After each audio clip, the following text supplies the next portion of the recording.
ভিডিওটি শুরু করার আগে সবাইকে জানাচ্ছি আসসালামু আলাইকুম। আজকে আমি 3টি উপাদান দিয়ে আপনাদের একটি বৈজ্ঞানিক এক্সপেরিয়েন্স করে দেখাবো। এটা আপনি আগে কখনোই দেখেন নাই। হ্যাঁ গায়েস, আমি গ্যারান্টি দিতে পারি এটা আপনি জীবনের প্রথমেই দেখবেন। তো আমি এখন রেডি করব সব জিনিসপত্র নিয়ে। আমার হাতে যেটা দেখতে পাচ্ছেন এটা হচ্ছে গিয়ে একটা গ্লাসের বক্স। এটা আমি রীতিমতো অর্ডার দিয়ে তৈরি করছি শুধু ভিডিওটা বানানোর জন্য। তো এখন বেশি কথা না বলে ভিডিওটা শুরু করা যাক। আজকে ভিডিওটা আপনারা একটু স্কিপ না করে দেখবেন গাইস, এখান থেকে অবশ্যই আপনি কিছু শিখতে পারবেন। আশা করি আমার আগের একটা ভিডিওতে আপনাদেরকে অনেক ভালোভাবে আমি বোঝাতে পেরেছিলাম। তো এটাও একেবারে মনোযোগ সহকারে দেখুন। তো আমি প্রথমে গ্লাসের বক্সটা একটু বসায় নিতে হবে। হাতের কাছে যা পাচ্ছি তাই নিয়ে আমি আবিষ্কারটা করতে যাচ্ছি।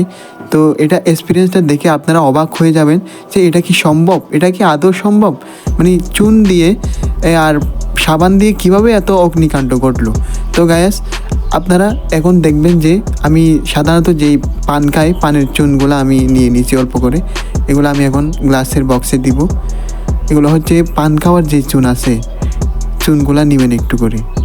চুন দিয়ে প্রথমে চুন দেবেন, এরপর দেবেন আমরা রীতিমতো সাধারণত যেই সাবান ইউজ করি গায়ের মধ্যে, বাংলা সাবান কিংবা লাক্স সাবান, যে কোনো সাবান, সাধারণত সাবান আপনি ইউজ করতে পারবেন। কারণ সাবানে আছে অ্যাসিড, 3টি রকমের কেমিক্যাল থাকে।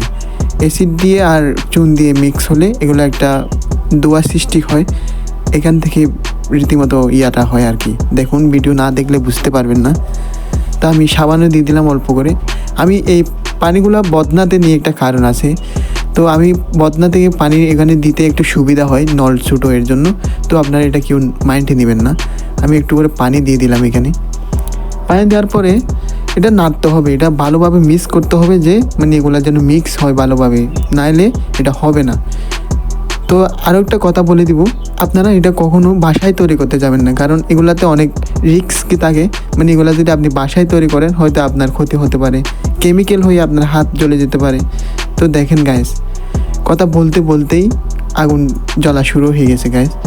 তো আজকে এটা উপাদান করে আমি আপনাদেরকে পরিষ্কার করে বোঝা দিতে চাইছি, মানে কিসেতে কী মিশাইলে কী বাষ্প হয়।